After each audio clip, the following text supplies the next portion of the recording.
this edition of Sightings. There's an entity in this room right now. A dangerous spirit is forcing these people from their home. Identify yourself. You hear that? Yeah. It sounds almost like a moan. Yeah, it's a moaning. The Heartland ghost strikes again. Something is burning my face. Then, was Hollywood's greatest genius cursed? The long steel needle been driven entirely through the script. This was the mark of the voodoo. Also, a frightening tale of alien abduction from the Australian outback. It jumped on the roof of our car and took us up in the air. Plus, some scientists believe the Earth wants us to change our ways. The ecosystem fights back, and it attacks the people. And newly discovered lights in space may offer an explanation to Earth mysteries. There are forces in the Earth that are equivalent to those things in the sky.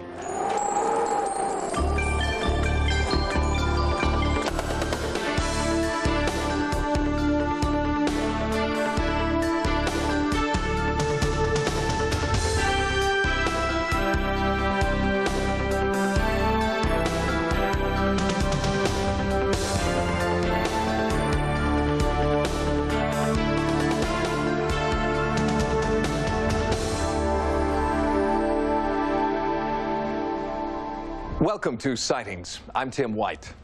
Sightings continues to investigate the Heartland ghost, the most compelling haunting case our investigative team has ever encountered. The family has now moved out of the house where they believe a vindictive entity named Sally lives. Before they moved out, they called in a Native American shaman to exorcise the spirit.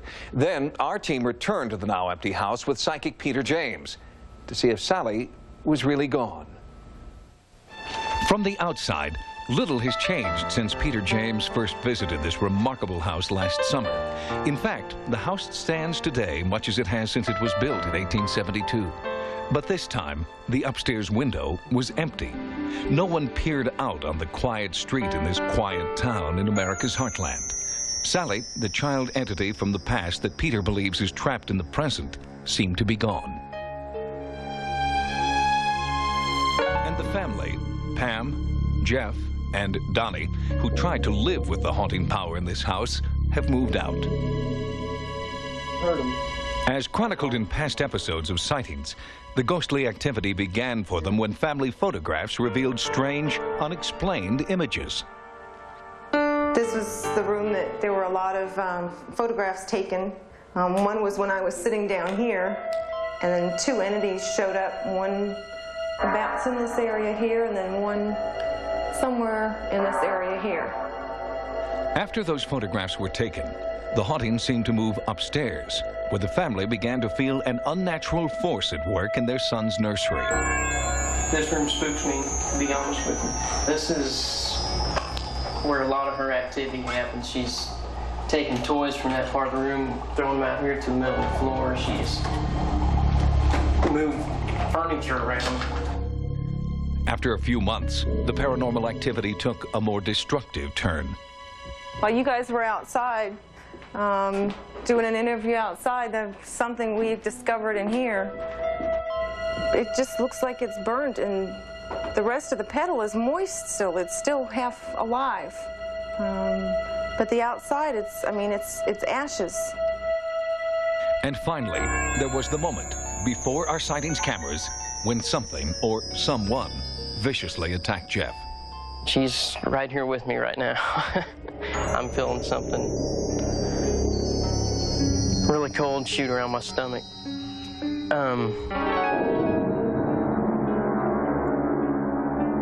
These scratches had appeared just moments before. He's just went right through my midsection. Oh my God, look. Look. Oh, look, they're forming. It's forming right there. She tends to do this to me because I upset her sometimes. And she wants to be noticed, I think, today.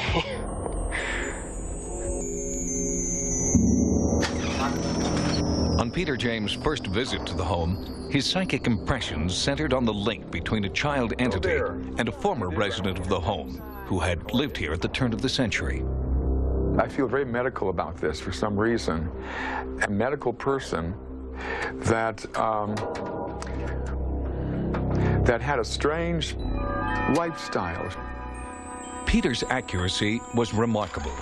When our sightings investigative team researched town records from 1900, the city directory showed that the house was occupied at that time by a doctor with a lifestyle that eventually led to his arrest and removal from office as the town's mayor. And Peter believes that while the spirit of Sally, a child entity, haunts the house, her physical body is here, beneath a weather-worn tombstone, and that she was a child the dishonored doctor could not or would not save. Because much of the haunting activity has been reported at night, we conducted this latest phase of our investigation with the aid of night vision lenses. Okay, we're good. After so many months, it was the first time our team had been alone in the house with the lights out. I want to go in this room first. And a second camera shows what you'd see without the aid of the night vision technology. our nighttime is their daytime. There's an entity in this room right now, no doubt in my mind. Give us a better verification that you're here. Whoever you are, identify yourself. What do you hear? Do you hear it? What do you hear? Tell me what you hear. It sounds almost like a moan. Yeah, it's a moaning. You hear it? You hear it, Tony? I do. Tony, you hear it? Yeah. I hear it. It sounds like it's coming from right behind. Is this where you are, Sally? Right here? Yes. Whoa, yes. Feel this. Feel this right here. Or is that from the heater? No. No, it's right here. It's right here. Right here. Feel it. Feel it? Yes. Yeah, right here. Look. Whoa. Oh, yeah. Hello? Yeah. Oh, yeah. Right. She's right. There we go. Hello? Yeah, that's it. She's here. Hi, Sally. Jeez. There she is. Hi, Sally. Whoa. Feel that. Whoa. Woo. Yeah, right here. That's very strong right there. Right here. Yeah, right here it is. Here it is. Oh my God. Okay, stay. Yeah, Sally. Hello. Feel it? Yes. Yeah. Hi. Whoa. Whoa. Hello. Easy. You still feel it? Yeah, a lot. A lot. Yeah. Come and hold my hand, Sally. Sally? Peter feels the eerie force leading him down the hallway into the former nursery, where Sally's presence has always been felt most intensely. Sally? Would you like to play with me and the teddy bear, Sally?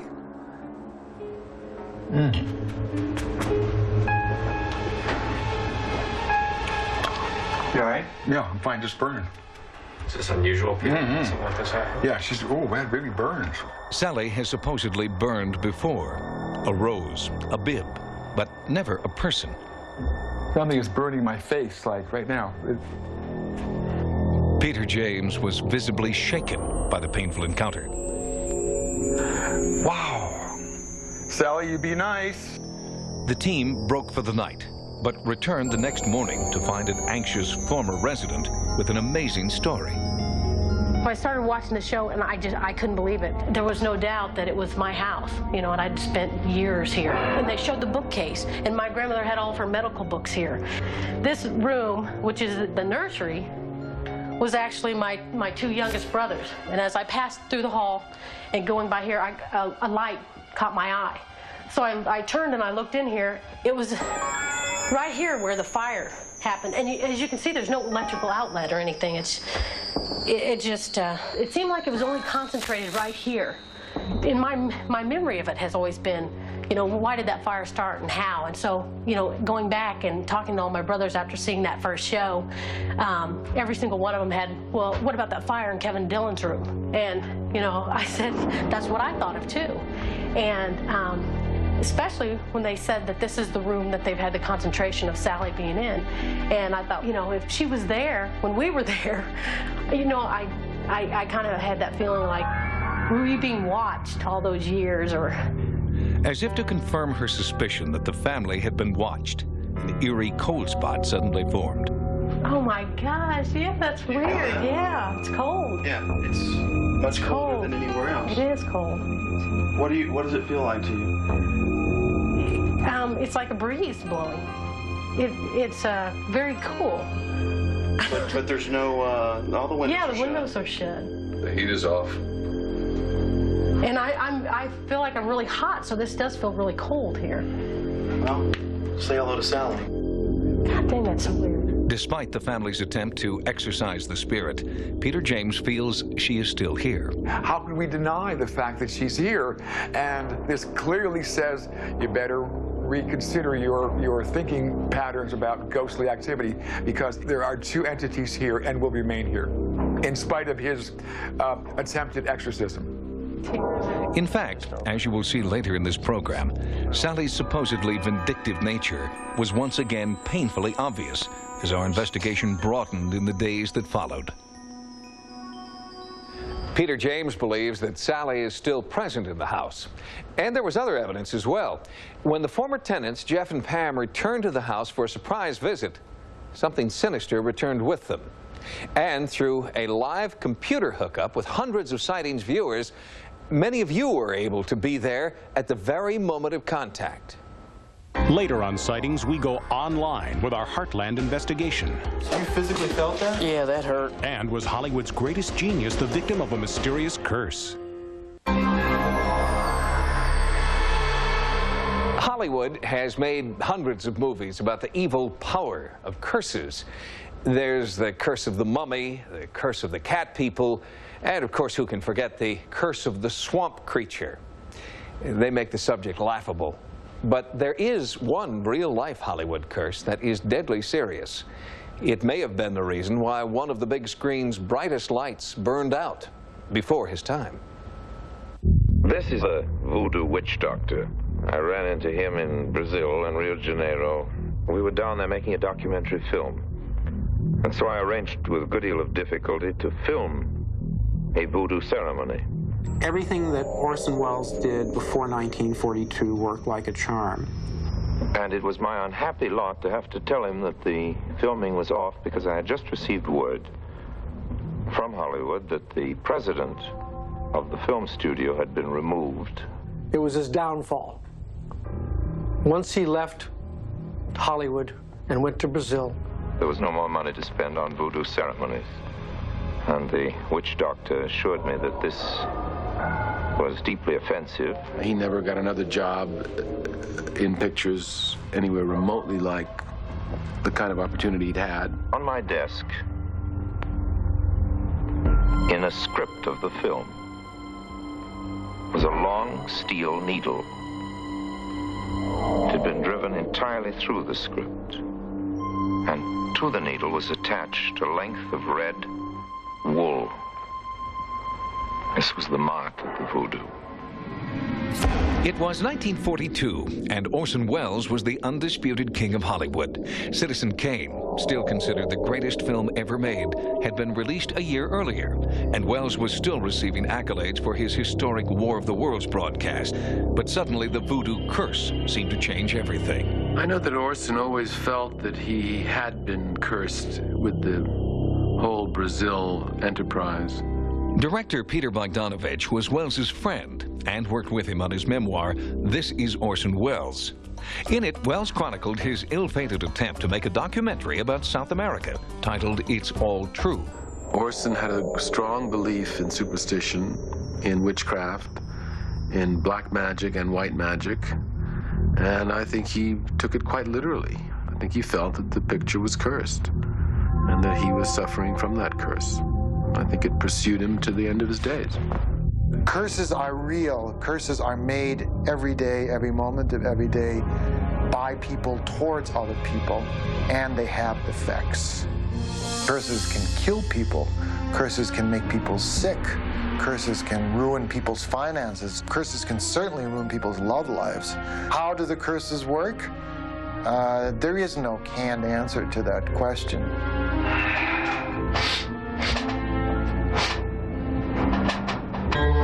Rudy Chavez has an intimate knowledge of the power of curses. He runs the Crystal Cauldron in Oceanside, California, a metaphysical resource center where many people come in search of a release from their curses. Curses are done in many ways, any way conceivable. The mind is limitless. So a curse is merely just negative energy. How you choose to use it and manipulate it is entirely up to each individual. Certainly, if you believe you're cursed, you're cursed. If you believe you're cursed, you've already set yourself up to have a bad result. What I would tell someone who believes they are truly cursed, and if in fact they are cursed, is for them not to be afraid, to empower themselves, to muster up all the strength and courage that they can, and to stand strong and firm. And that is the first step to overcoming a curse.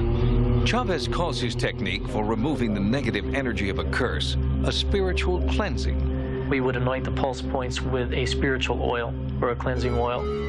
We would light incense in which we would burn herbs such as sage. Sage has been used for cleansing and healing.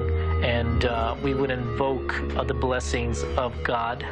In our tradition, it's God and Goddess because you have feminine and masculine energies. Without one, you cannot have the other, and life cannot be sustained. Lina D'Souza is a spiritual priestess who believes she acquired her healing gift as a young girl in Brazil. Brazil has a lot of power, spiritual power, a lot of spiritual power. You feel it when you arrive in. You feel it. It's very strong. Producer Bill Crone first met Lina after finding the original footage from It's All True in this film vault. It had remained untouched for nearly 40 years. I wanted Lina to remove the curse from the film so that we could go ahead, raise the money, make a deal with Paramount, and get the thing finished. Orson wanted to finish this picture. He did not want to walk away from it. His heart was into it, and he wanted to finish it. Cinematographer Gary Graver worked with Orson Welles for 15 years, up until Welles's death in 1985. He tried many times to finish it, unsuccessfully. He thought a lot of footage was missing, and he didn't want to spend the time on it because he thought it was the curse on it.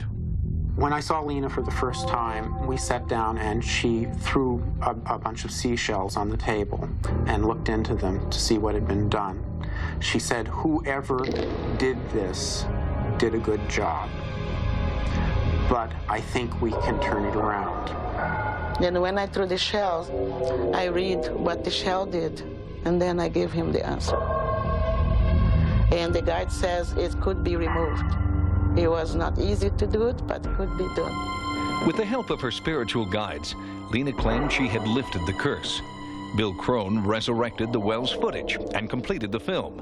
It's All True was released without incident in 1993, more than 50 years after it was shot. I don't have any theories about curses. I don't know where they come from, and I don't know where they go.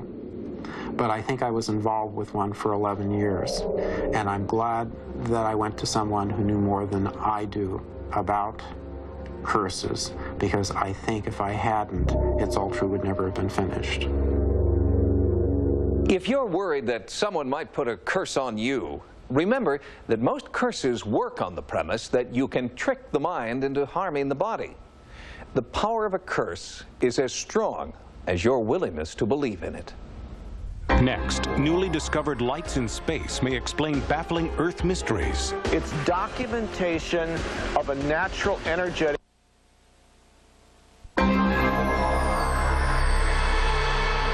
Contrary to popular belief, ufologists are not dedicated to proving that every sighting is an alien spacecraft hell-bent on delivering an extraterrestrial ultimatum.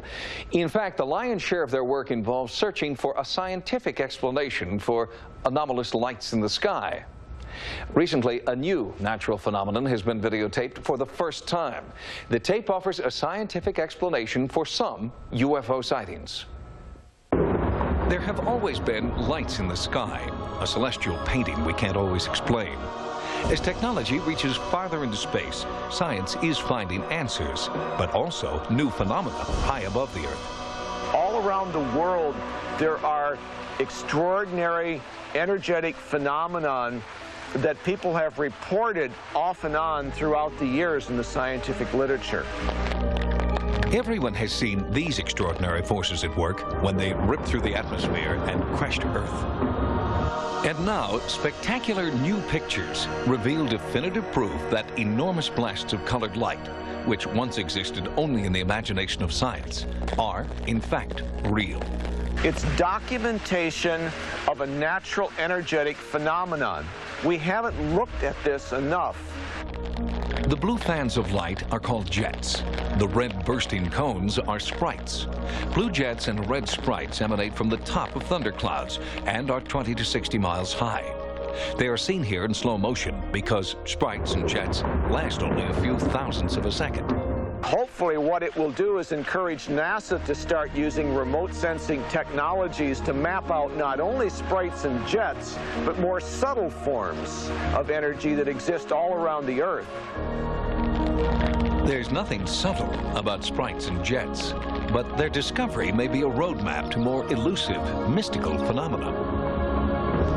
Well, over the years that we've been investigating ancient sacred places, we've heard of accounts of people seeing curious lights, and folklore and tradition speaks of curious light forms. And they seem to haunt the sort of places that the ancient megalith builders and monument builders selected for their sites. I call them earth lights.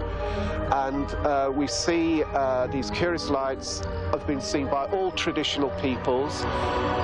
In Australia, for example, the Aborigines call them Min-Min lights.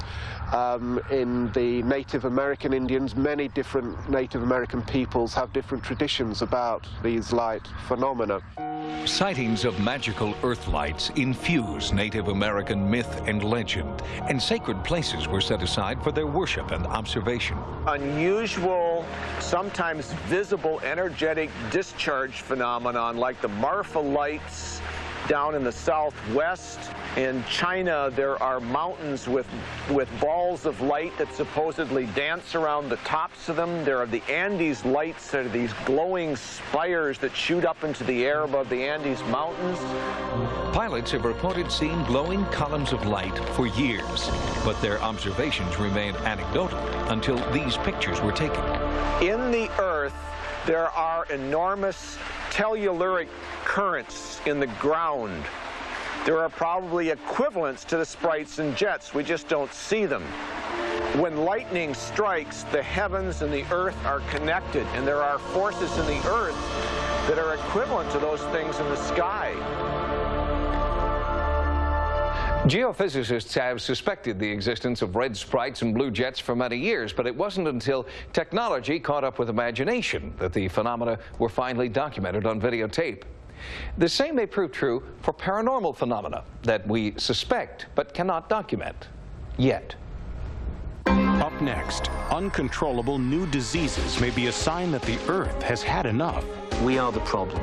You have, in effect, Gaia's revenge. Then, alien abduction in the land down under, and America goes online with a ghost.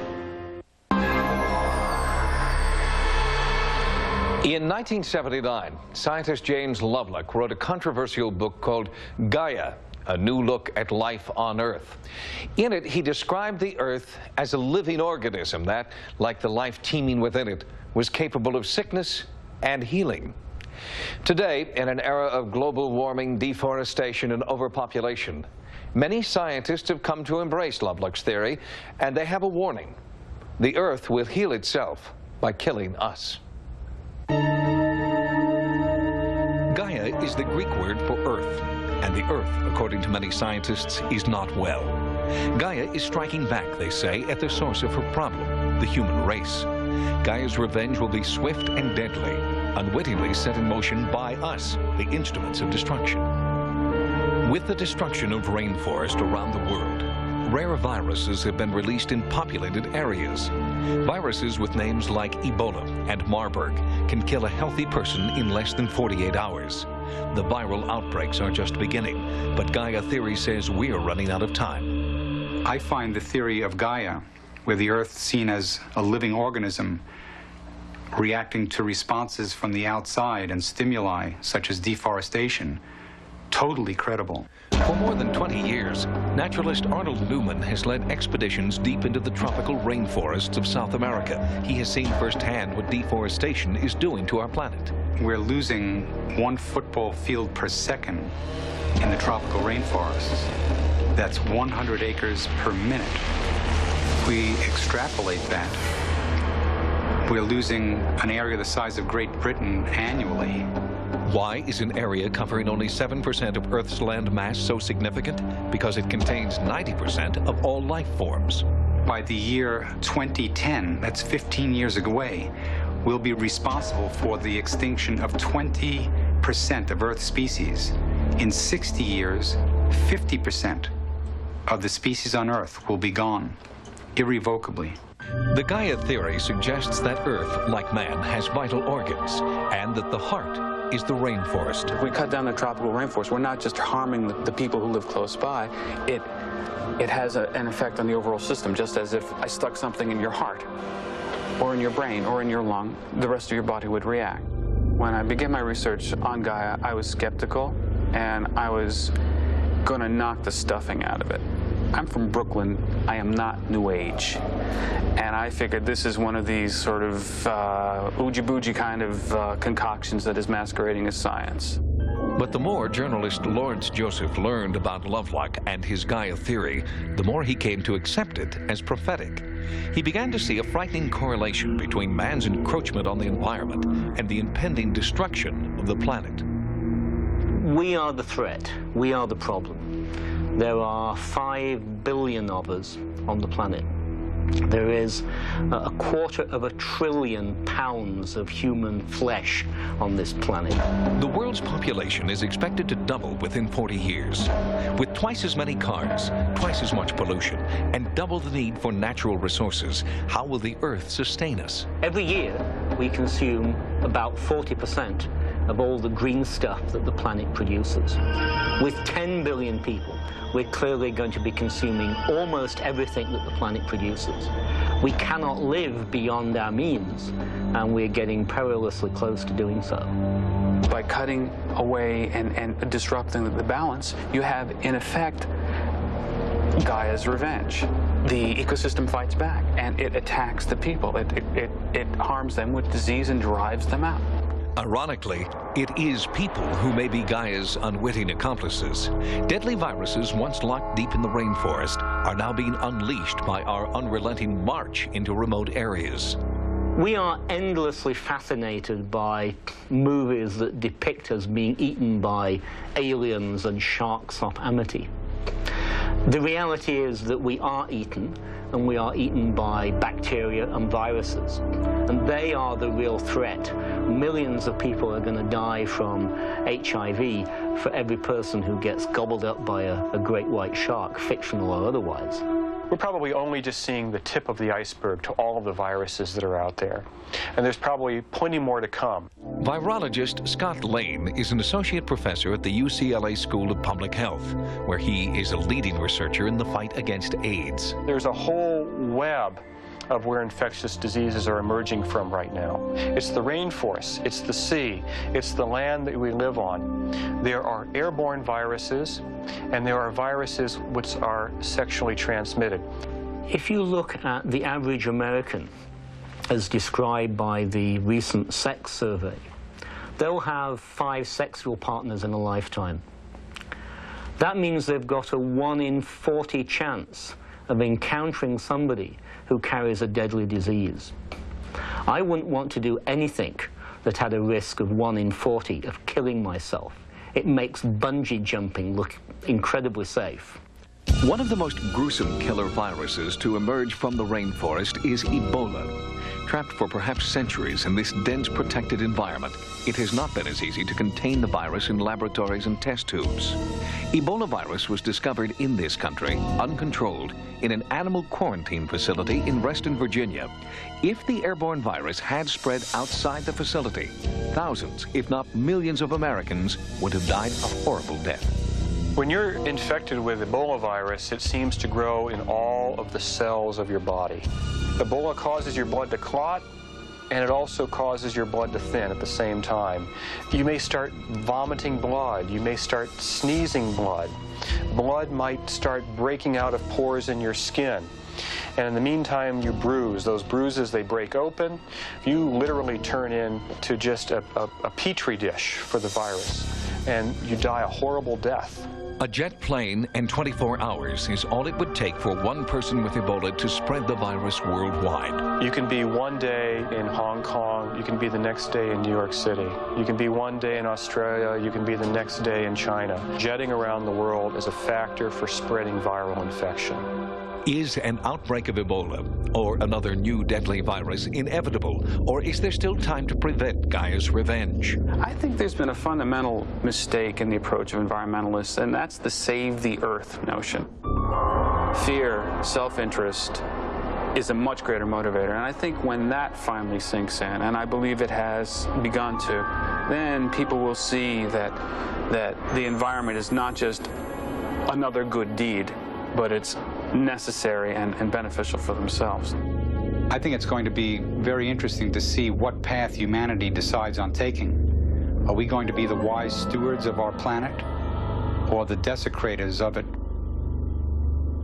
While it is true that pollution, disease, and deforestation are on the rise, there is room for optimism. Global awareness of the Earth's fragility is at an all-time high. And even though recycling one bottle or planting one tree may seem trivial, the cumulative effect could save the Earth. Coming up, what terrorized this family in Australia's outback? It was hot. All this junk come inside the car. It made us feel like our heads were going to explode. More than 90% of all reported alien abductees are American. It's a statistic that skeptics use to argue that the abduction phenomenon is simply a product of our own pop culture and pop psychology. Abduction experts counter that the numbers are skewed because abductees in other countries don't always feel free to come forward.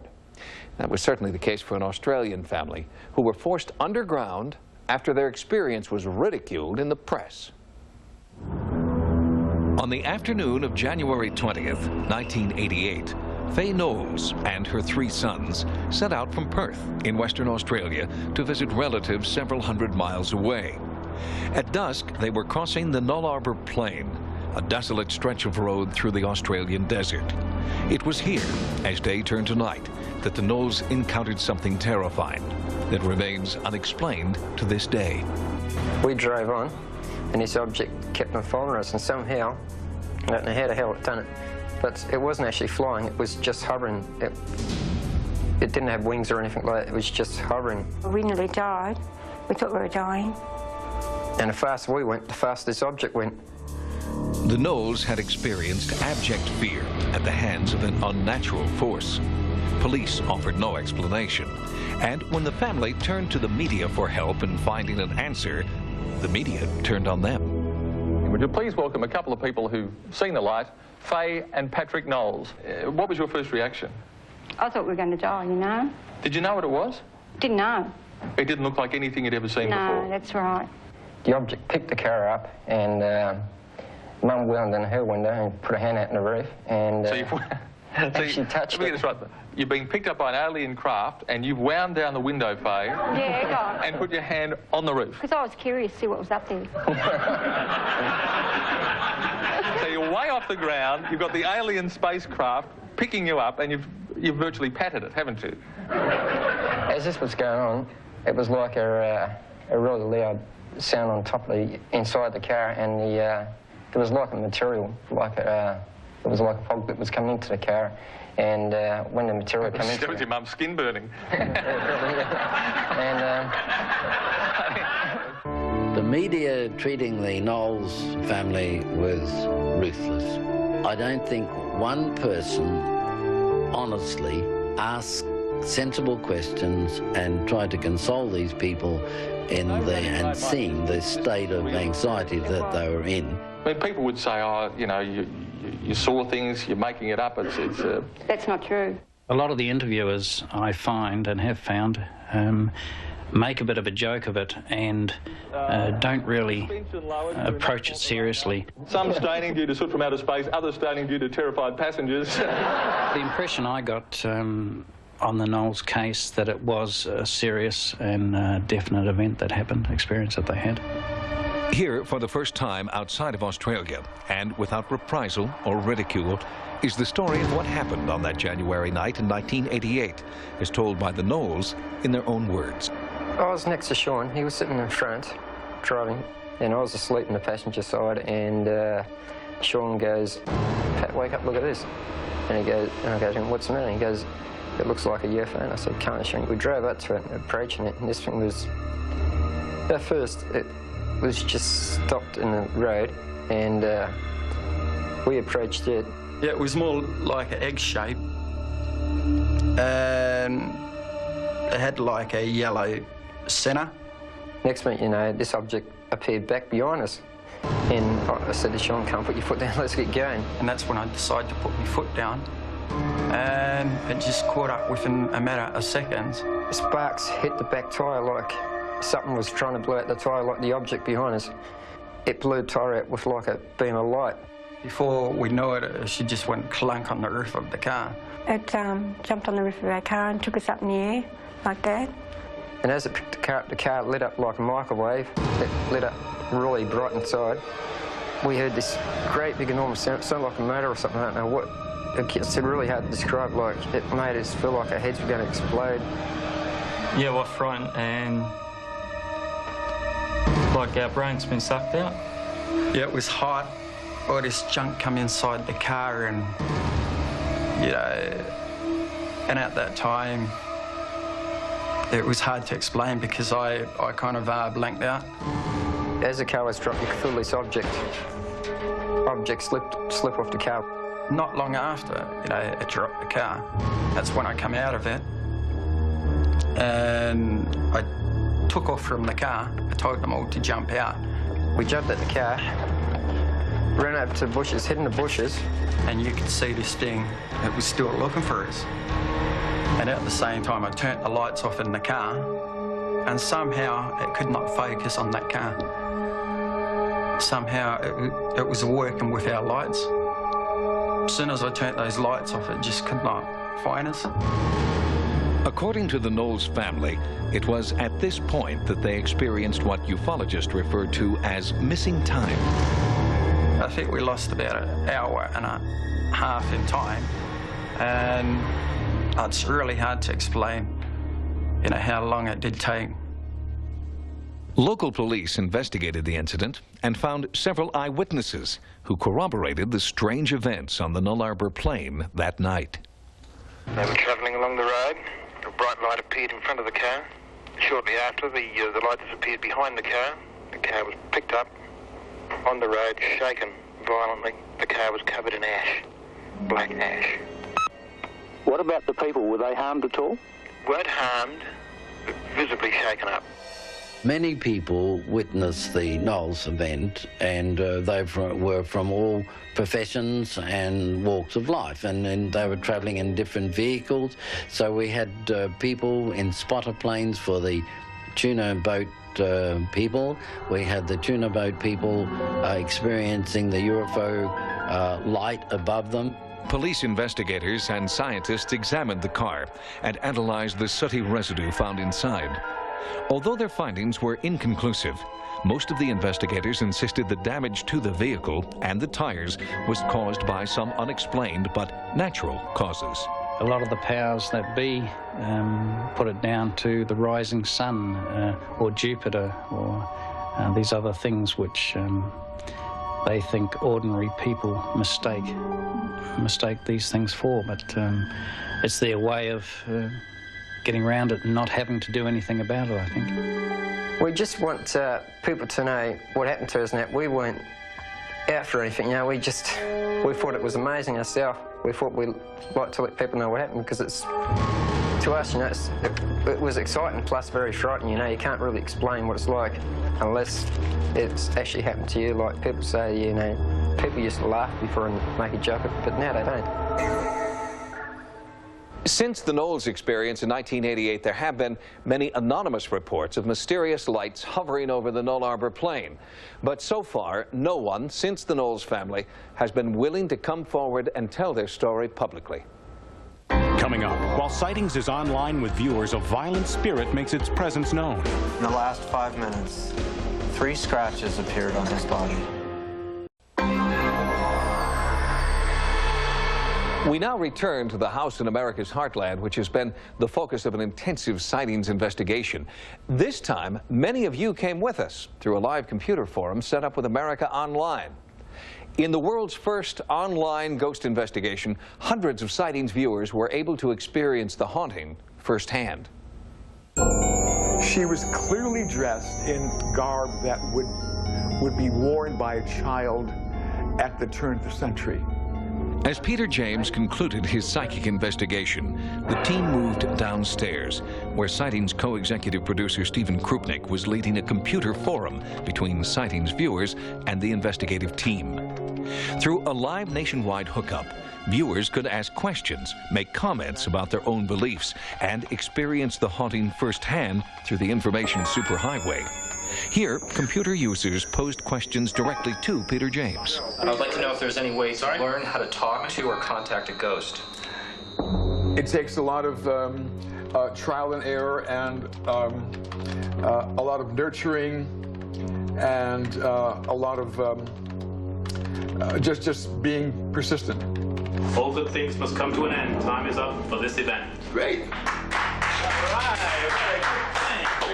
All right. Okay, great. Thank you. Great job, guys. The next day, Sightings was online with paranormal investigator Carrie Gaynor. Again, through a computer forum on America Online, viewers were speaking live with Gaynor and the rest of the team. During this computer session, the former residents of the house paid an unexpected visit. Within minutes, Sally's telltale calling card was visible, and our online audience was experiencing it with the rest of the team. So, did you feel it here or down here? Where did you feel it? Kind of like all across here. Oh, the whole face? Yeah. The first reaction from the online audience was skeptical. How do we know this is not a hoax? Well, I don't know. I'll let you answer that.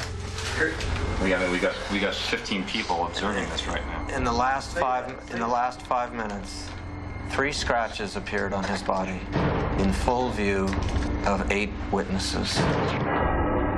But those 3 scratches were not the last. Just minutes after Sightings concluded the computer forum, Sally struck again, and this time with a viciousness our team had not seen before.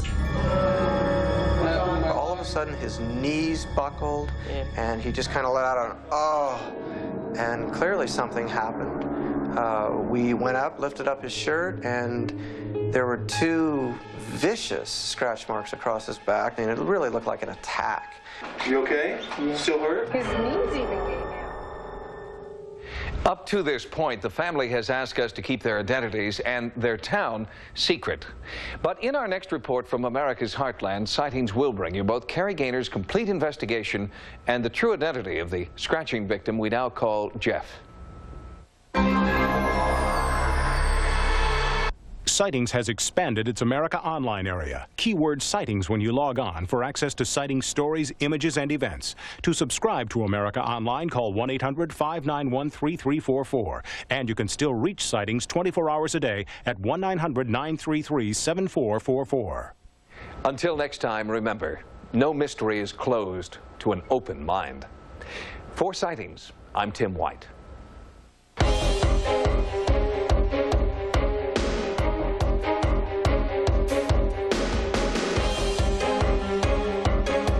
Next on Sci-Fi, Dark Shadows.